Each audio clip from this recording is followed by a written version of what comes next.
আমাদের লিস্টের সাথে তাদের ইয়ে আছে পুলিশে? হ্যাঁ, পুলিশ, এটা আমি কোঅর্ডিনেট করি। আমাকে জানালো পুলিশ। শুরু করবো।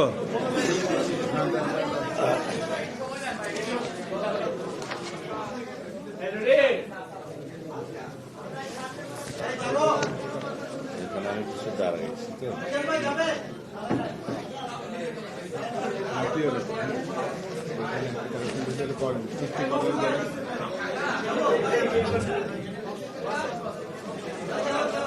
আর আছে ওই বেশিরভাগ একটা সবাই করতে বলতে পারবো না।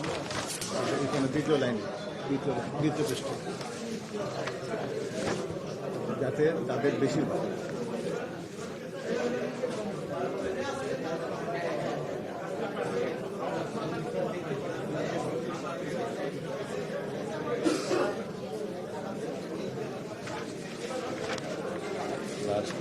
লাস্টে একটু কেটে যেতে একদিন ডাবল হয়ে গেছে।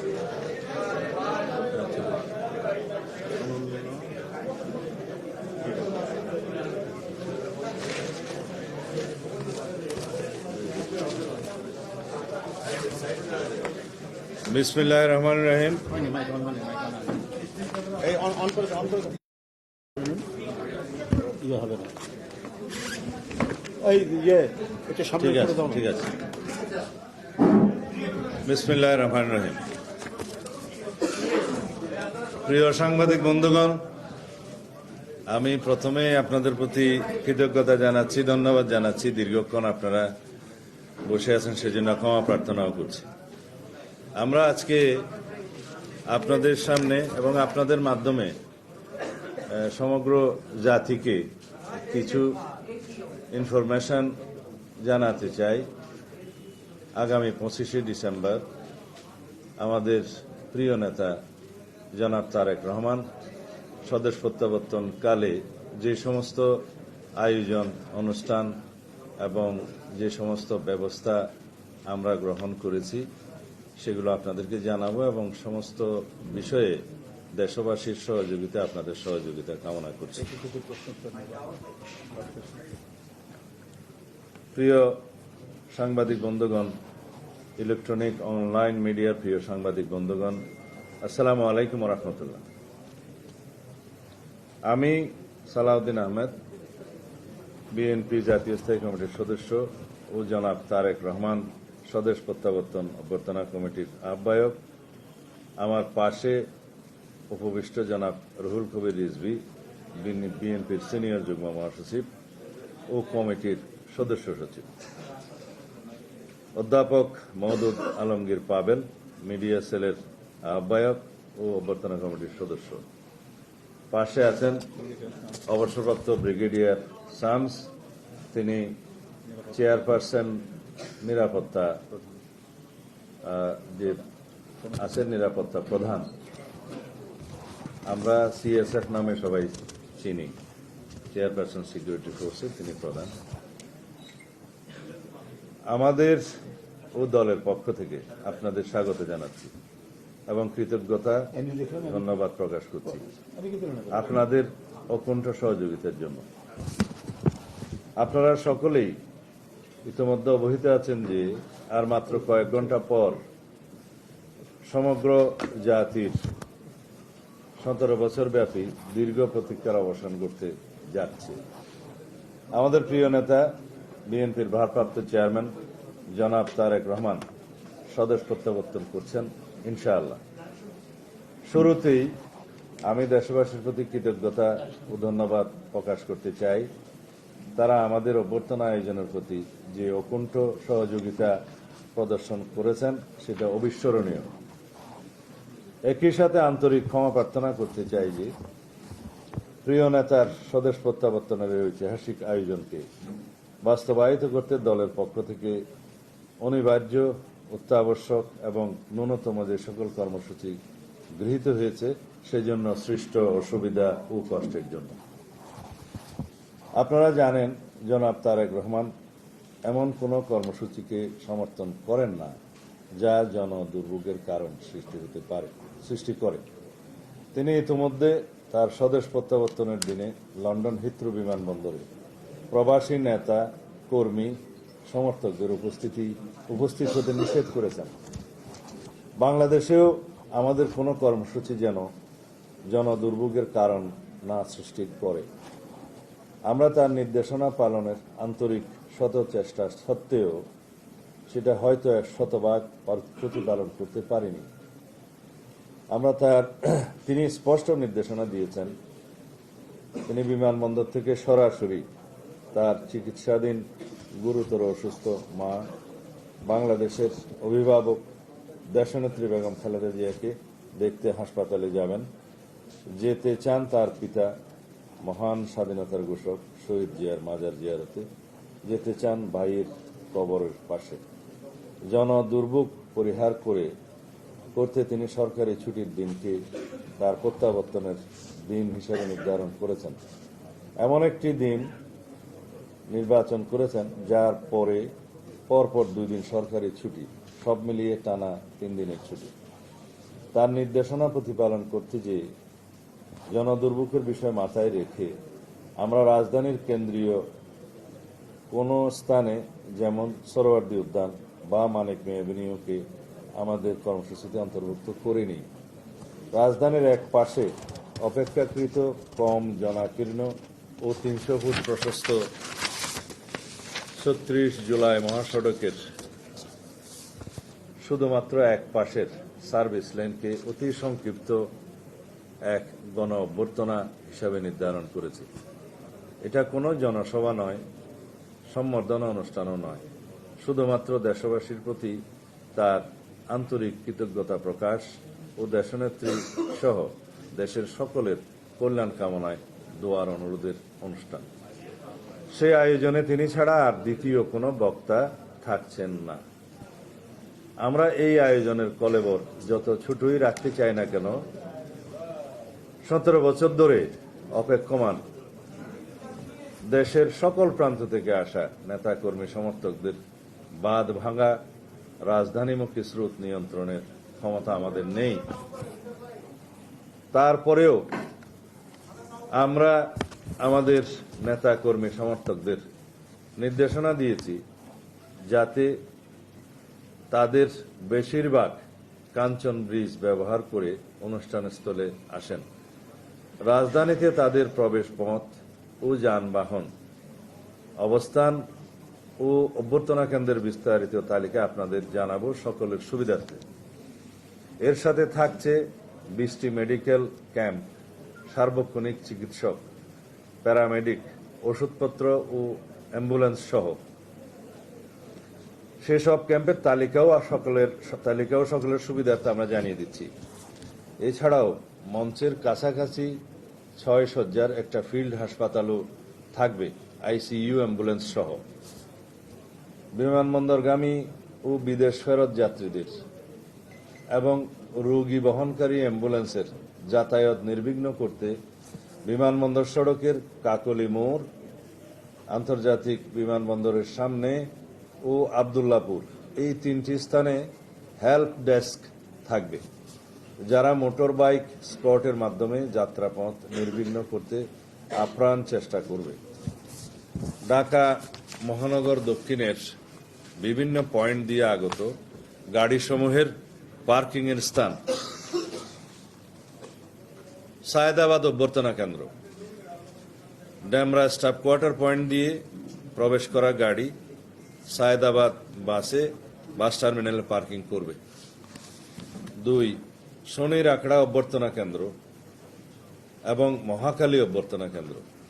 শনির আখড়া ও যাত্রাবাড়ি পয়েন্টের গাড়িসমূহ সায়েদাবাদ বাস টার্মিনাল ও মহাখালী বাস টার্মিনালে পার্কিং করবে। 3, বাবুবাজার অভ্যর্থনা কেন্দ্র,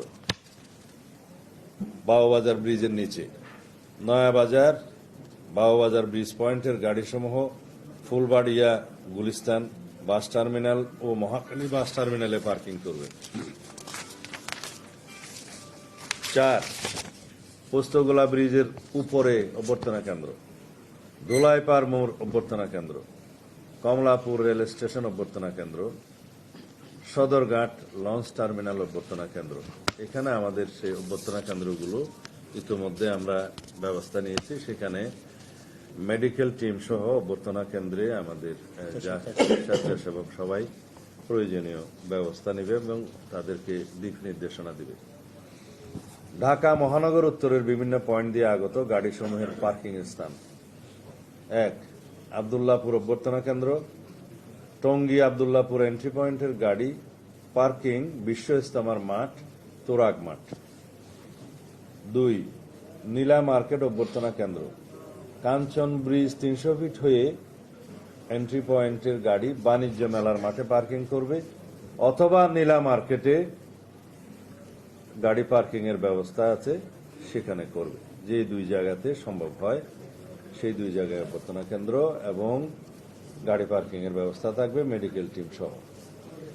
দিয়াবাড়ি অভ্যর্থনা কেন্দ্র, গাবতলী এন্ট্রি পয়েন্টের গাড়ি বেড়িবাঁধ হয়ে উত্তরা দিয়াবাড়ি গরুরহাট 17 নম্বর সেক্টরে পার্কিং করবে। চীন মৈত্রী হলের পাশে বাণিজ্য মেলার মাঠ অভ্যর্থনা কেন্দ্র, বসিলা মোহাম্মদপুর হয়ে আসা গাড়ি পার্কিং চীন মৈত্রী হলের পাশে বাণিজ্য মেলার মাঠে হবে। মহাখালী বাস টার্মিনাল অভ্যর্থনা কেন্দ্র, বিমানবন্দর রেল স্টেশন অভ্যর্থনা কেন্দ্র। এগুলো আমাদের অভ্যর্থনা কেন্দ্র, গাড়ি পার্কিং এবং মেডিকেল সার্ভিসের সুবিধা সহ এই তালিকাটা আপনাদের সামনে প্রদান করলাম। তিনি বাংলাদেশ বিমানের এক নিয়মিত ফ্লাইটে লন্ডন থেকে বাংলাদেশ সময় মধ্যরাতে হিথ্রো বিমানবন্দর থেকে যাত্রা করে আগামীকাল সকালে সিলেটে যাত্রা বিরতির পর বেলা 11:50 ঢাকায় অবতরণ করবেন ইনশাআল্লাহ। বিমানবন্দরে তাকে অনাড়ম্বর অভ্যর্থনা জানাবেন বিএনপির স্থায়ী কমিটির সদস্যবৃন্দ। বিমানবন্দর থেকে তিনি চিকিৎসাধীন দেশনেত্রীর শয্যা পাশে অবস্থানের জন্য এবার কেয়ার হাসপাতালে যাবেন 36 জুলাই এক্সপ্রেস ওয়ে, যেটা 300 ফিট বললে সবাই চেনে। 300 ফিট সড়কে অ্যাক্সেস রোড হয়ে যাবেন। প্রতিমধ্যে তিনি অত্যন্ত সংক্ষিপ্ত অনুষ্ঠানে দেশবাসীর প্রতি ধন্যবাদ ও কৃতজ্ঞতা জ্ঞাপন করবেন এবং মহান আল্লাহর দরবারে শুকরিয়া আদায় করবেন। আমরা জানি আমাদের শত চেষ্টায়ও প্রিয় নেতাকে একবার দেখার দুর্নিবার আকর্ষণে 17 বছর ধরে অপেক্ষমান দেশের সকল প্রান্ত থেকে আসা লক্ষ লক্ষ জনতার রাজধানীমুখী জনস্রোত প্রশমনের সাধ্য আমাদের নেই। আমরা নিশ্চিত ইনশাআল্লাহ আগামীকাল বাংলাদেশ তার ইতিহাসের বৃহত্তম জনসমাবেশ সাক্ষী হতে চলছে। সেই ইতিহাস দৃষ্টান্ত হয়ে থাকবে। এই সুবিশাল আয়োজন নিশ্চিদ্র বা ত্রুটিহীন করা আমাদের এই ক্ষুদ্র কমিটি এমনকি বৃহৎ দলের পক্ষেও সম্ভব নয়। তারপরেও আমাদের স্বনির্বন্ধ অনুরোধ থাকবে স্বতঃস্ফূর্ত নেতা কর্মী সমর্থক ও শুভানুদ্দায়ীদের প্রতি আপনারা সর্বোচ্চ ধৈর্য ও শৃঙ্খলার পরিচয় দিতে প্রমাণ করুন আপনারা আমাদের প্রিয় নেতাকে কতটা গভীর ভালোবাসায় অভিষিক্ত করতে সক্ষম। এই বিশাল আয়োজনে আমাদের মিডিয়া সতীর্থ হিসেবে আপনারা এই যাবৎ যে সহযোগিতা প্রমাণ রেখেছেন সেই জন্য জানাই গভীর কৃতজ্ঞতা এবং আগামীতে সেটা অব্যাহত রাখার অনুরোধ জানাই। আমাদের শত চেষ্টা সত্ত্বেও এই আয়োজনে যতটুকু জনদুর্ভোগ হবে সেই জন্য আমরা আন্তরিকভাবে জাতির কাছে সকলের কাছে আগাম দুঃখ প্রকাশ করছি ও ক্ষমা প্রার্থনা করছি। আমাদের স্বাধীনতা ও সার্বভৌমত্বের প্রতীক জনাব তারেক রহমান ও জিয়া পরিবারের এই স্বদেশ প্রত্যাবর্তন সকলের সহযোগিতায় এক অনন্য দৃষ্টান্ত হয়ে থাকবে এই শুভকামনা প্রত্যাশায়। আল্লাহ হাফেজ। বাংলাদেশ জিন্দাবাদ।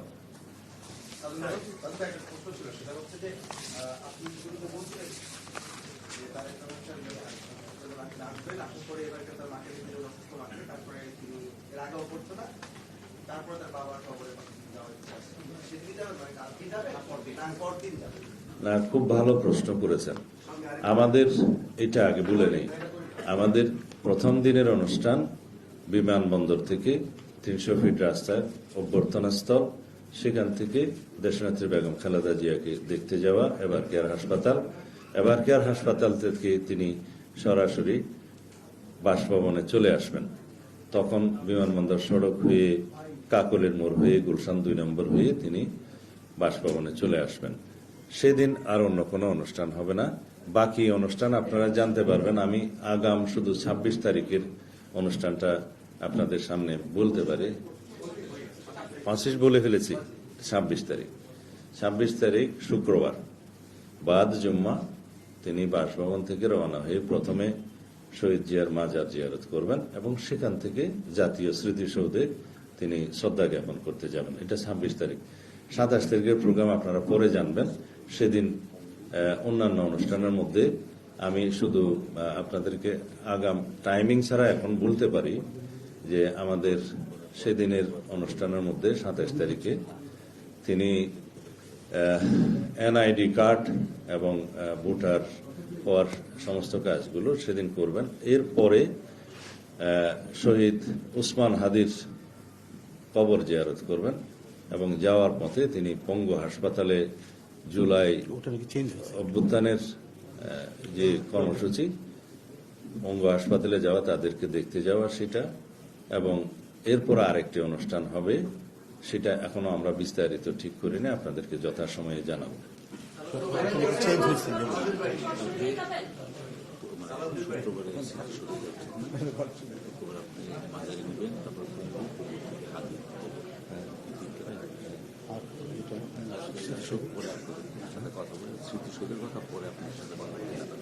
স্মৃতিসৌধেরটা তো প্রথম দিন শুধু মাজার এবং স্মৃতিসৌধ।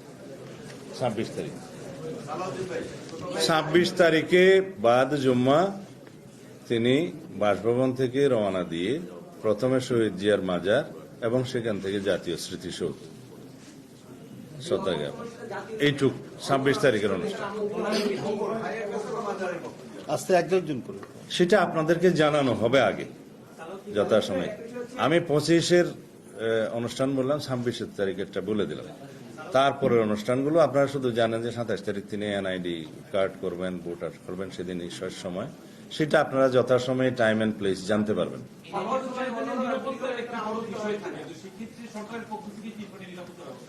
এই বিষয়টা আমার মনে হয় ব্রিগেডিয়ার সাহেব জবাব দেন।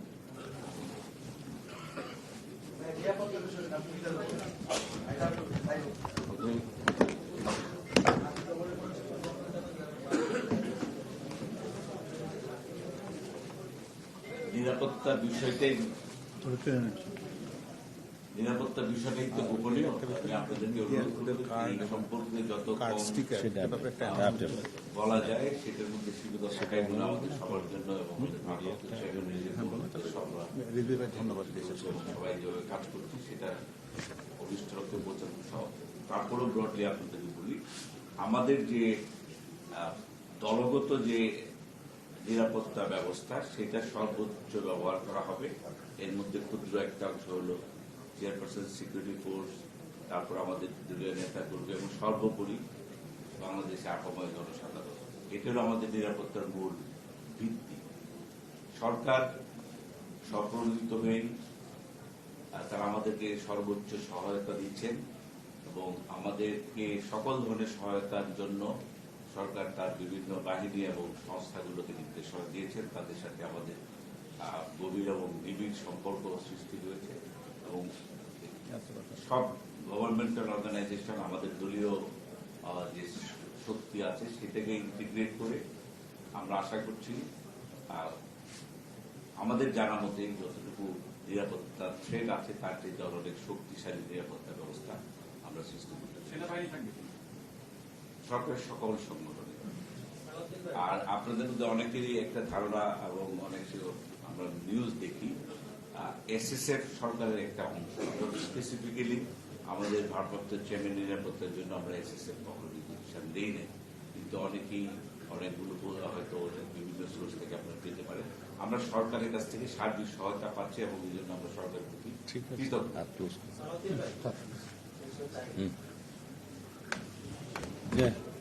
বল।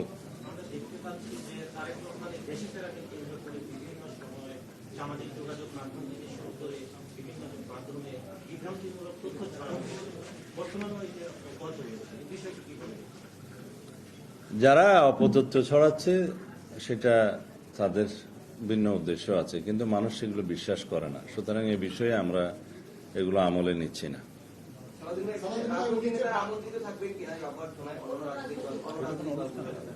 এটা কোনো রাজনৈতিক অনুষ্ঠান সেভাবে আমরা সাজাইনি, শুধু আমাদের মাননীয় ভারপ্রাপ্ত চেয়ারম্যান অনুষ্ঠানের স্থলে, অভ্যর্থনা স্থলে এসে আল্লাহর শুকরিয়া আদায় করবেন, জনগণের প্রতি ধন্যবাদ এবং কৃতজ্ঞতা জ্ঞাপন করবেন এবং জাতির উদ্দেশ্যে ভবিষ্যৎ গণতান্ত্রিক প্রক্রিয়ায় তিনি সবার সহযোগিতা চাইবেন, এইটুকু।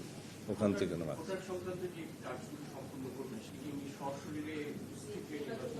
সেটা আপনারা জানতে পারবেন অনুষ্ঠান। সালাউদ্দিন ভাই, একটা উনি যে বাসভবনে উঠবেন, সেখানকার নিরাপত্তা প্রস্তুতি সম্পর্কে কি হবে? এগুলো তো বলেছেন ব্রিগেডিয়ার সাহেব, সার্বিক প্রস্তুতি নেওয়া হয়েছে। মিডিয়া সংক্রান্ত কিছু বক্তব্য আছে, আপনারা প্রশ্ন করলে ভালো হতো। তারপরে আমি ডক্টর পাবেলকে বলবো যে মিডিয়া কর্মীদের জন্য কি ব্যবস্থা আছে সেটা উনি বলুন। জি, ধন্যবাদ। আমার মনে হয় যে মিডিয়া কর্মীদের ব্যাপারে আমাদের এই কমিটির আহ্বায়ক জনাব সালাউদ্দিন সাহেব যতটা বিস্তারিত বলেছেন, প্রথমত তিনি আপনাদেরকে ধন্যবাদ এবং কৃতজ্ঞতা জানিয়েছেন সহযোগিতার জন্য। আমরা আশা করবো যে আগামীতেও আপনাদের এই সহযোগিতাটা অব্যাহত থাকবে। আপনারা জানেন যে এটা বিশাল একটা আয়োজনের অনুষ্ঠান, এ সম্পর্কে আমাদের পূর্ব অভিজ্ঞতা কেন, দেশের কারোরই এটা নিয়ে কোনো পূর্ব অভিজ্ঞতা নেই। সুতরাং আপনাদের সহযোগিতা সর্বোচ্চভাবে আমরা চাইব। আপনারা জানেন যে বিমানবন্দরের রেড জোন, যেটা যেই জায়গাতে আমরা মূলত আমাদের স্থায়ী কমিটির সদস্যের বাইরে কেউই যাবেন না, তার বাইরেই প্রথমেই মিডিয়ার কর্মীদের জন্য আমরা আপনাদের জন্য যারা সেটি জায়গা নির্ধারণ করা আছে এবং সেখানে প্রবেশের জন্য আমরা যে নিরাপত্তা পাস, সেটা আপনারা সকল সংবাদপত্র এবং আমাদের ইলেকট্রনিক মিডিয়া এবং অনলাইন থেকে আমাদের কাছে যা এসেছে সেটাকে সবটা বিবেচনা নিয়ে আমাদের সামর্থ্য অনুযায়ী এবং নিরাপত্তার সাথে যারা সংশ্লিষ্ট তাদের যতটুকু সক্ষমতা রয়েছে সবকিছুর বিবেচনা করে আমরা সেটা বিতরণ করব। আজকে আপনারা সেটা পেয়ে যাবেন এবং এটা সমন্বয়ের দায়িত্ব থাকবেন আমাদের মিডিয়া সেলের সদস্য সাহেব কবির খান, আতিকুর রহমান রুমন এবং তাদেরকে সহযোগিতা করবেন রায়জুল ইসলাম রনি। এবং এটা আপনাদের একটু পরে আপনারা এখানে অপেক্ষা করলে হয়তো আমরা শুরু করতে পারবো। আপনার নিজস্ব পরিচয় দিয়ে আপনারা এটা সংগ্রহ করবেন। এটা পৃথকভাবে বিমানবন্দরে যেটা আছে সেরকম, আবার 300 ফুট যে জায়গায় আমাদের ওখানে ছোট্ট একটা, যেটা বলতে পারি আমরা যে একটা যে অনুষ্ঠানের যে আয়োজনটি আছে সেখানেও আপনাদের জন্য পৃথক পাস থাকবে, সেটা আপনারা ব্যবহার করতে পারবেন।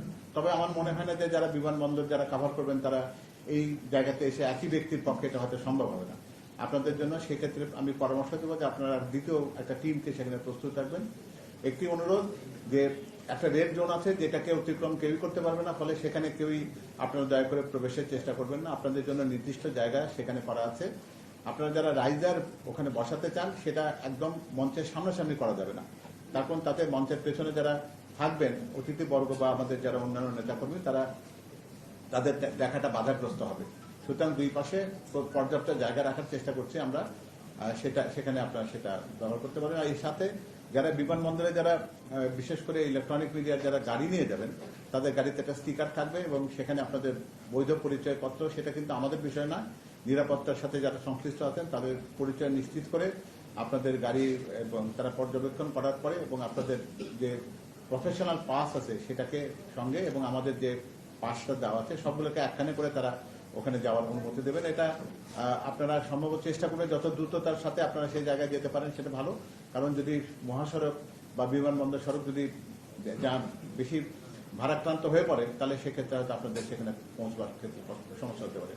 আর আপনাদের গাড়ি যারা মোটরকেডকে অনুসরণ করতে চান তাদের কিন্তু মোটরকেডের সর্বশেষে কিন্তু জায়গা নিতে হবে, কারণ তারা নিরাপত্তাজনিত কারণে মোটরকেডের অভ্যন্তরে কোনো জায়গাতে আপনাদেরকে যাবার থাকার জায়গা করবেন না। এর পাশে অন্যান্য কয়েকটা পয়েন্ট আছে, যেমন ওভারপাস আছে কয়েকটা, সেই জায়গায় আপনারা আপনাদের নিজস্ব মিডিয়া কর্মী বা আপনারা কিভাবে সেখান থেকে সম্প্রচার করবেন সেটার ব্যবস্থা করতে পারেন। আর বিমানবন্দরের অভ্যন্তরে আমরা শুধুমাত্র আমাদের মিডিয়া সেল এবং বিএনপি মেইন পেজের সাথে যারা সংশ্লিষ্ট থাকবেন এবং আমাদের ভারপ্রাপ্ত চেয়ারম্যান জনাব তারেক রহমানের সফর সঙ্গী হিসেবে যারা আসবেন তাদের একটা ক্যামেরা, এই 3টি ক্যামেরা ভিতরে থাকবে। ফলে আমরা আপনাদেরকে অনুরোধ করব আমাদের ফিডটা আপনারা সেখান থেকে আমাদের মিডিয়া সেল পেজ থেকে আপনারা ফিডটা নিতে পারবেন। সেটা আপনাদের ওইটুকু অংশের জন্য অনুরোধ করবো যে ওখানকার এক্সক্লুসিভ বলতে যেটা বোঝায় সেটা আমরা অন্য কাউকেই এটা দেওয়ার সক্ষমতা আমাদের নেই। এইটুকুই বোঝায় আপনাদের জন্য বলা। আর এর বাইরে যে আমাদের কমিটির আহ্বায়ক যেটা বলেছেন যে অন্যান্য স্থাপনা যেমন এভারকেয়ার হাসপাতাল অথবা আপনার বাড়ির পাশের কাছের জায়গাতে এখানে মিডিয়া পয়েন্ট আছে, কিন্তু সেই জায়গা অতিক্রম করে আপনারা দয়া করে কোনো রকম ভাবে আমাদের জন্য নিরাপত্তার কোনো সমস্যার সৃষ্টি করবেন না। পরবর্তী দিনে যেটি উনি বলেছেন শহীদ রাষ্ট্রপতি জিয়া রহমান মাজার জিয়ারতকালে তিনি যখন যাবেন এবং জাতীয় স্মৃতিসৌধে সেই জায়গাতেও আপনাদের জন্য নির্দিষ্ট জায়গা চিহ্নিত করা থাকবে। এই 2 দিনের জন্য এই পাসটা কিন্তু বলবৎ থাকবে, 25 এবং 26 তারিখের জন্য এই পাসটা থাকবে। একই পাস ব্যবহার করে আপনারা এই 2টি দিন ব্যবহার করতে পারবেন, সেটা আপনাদেরকে স্বনির্বদ্ধ অনুরোধ জানাচ্ছি। এই পাসটা যেন আপনাদের সাথে থাকে, এটা না থাকলে কিন্তু নিরাপত্তা কর্মীরা আপনাদের কিন্তু ওই জায়গায় থাকবার অনুমতি দিতে পারবেন না। আর সবচেয়ে বড় কথা, আপনারা আমাদেরকে যতটা সহযোগিতা করেছেন তার জন্য কৃতজ্ঞতা। ভবিষ্যতে এই সহযোগিতা অব্যাহত রাখবেন, সেই ব্যাপারে আপনাদেরকে স্বনির্বন্ধ অনুরোধ জানাচ্ছি। এটা নিরাপত্তা জনিত কারণে এটা প্রথম দিন থেকে বলা হয়েছে যে এটা সম্ভবত অনুমতি নেই।